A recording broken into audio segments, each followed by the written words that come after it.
السلام عليكم. بلا شك غتكونوا لاحظتوا مؤخرا الهجومات اللي كيتعرض ليها المغرب من طرف أوروبا، وبالخصوص البرلمان الأوروبي. مع العلم أنه عمر كان شي مشكل ولا كانت شي علامات اللي كتدل عليه، فالعلاقات الدبلوماسية والاقتصادية كانت طبيعية جدا. هذا التحول طرا بالخصوص ملي صاحب الجلالة كان واضح في الرسالة الملكية باللي العلاقات المغربية مع الدول كتعتمد على الموقف ديالهم من الصحراء المغربية، بمعنى يا اما راك أو لا مع المغرب، وهذا الشي خصو يبان من خلال إجراءات فعلية.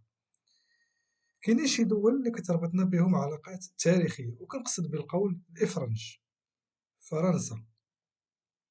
علاش هاد الدولة بالضبط؟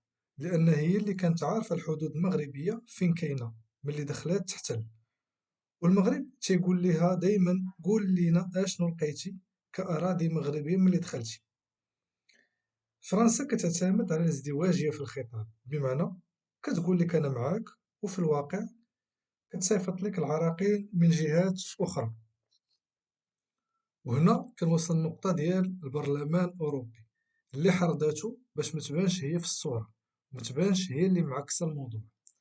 وهاد الأسلوب راه كتعتمدو للتشويش، بحال بلان ديال بوليزاريو وغيره. المغرب فاهم هادشي كامل وكيتعامل على هاد الأساس. الأساس هو أن فرنسا بان ليها المغرب بدا تيهرب عليها، وخصوصا في الاستثمارات الإفريقية. وإلا بغيتو نهضروا على هذا الموضوع في شي حلقة خاصة قولوها لي في الكومونتير.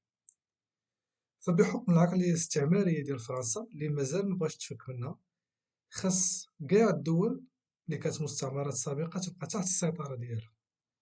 اللي ما فهماتش أن الدول العظمى مؤخرا بدات كدير مصالحة وكتبدل طريقة التعامل مع المستعمرات القديمة، فبدات كتتبع النهج ديال رابح رابح. وهذا الشيء اللي فرنسا ما فهماتوش، واللي باقا غادا بنفس الطريقة.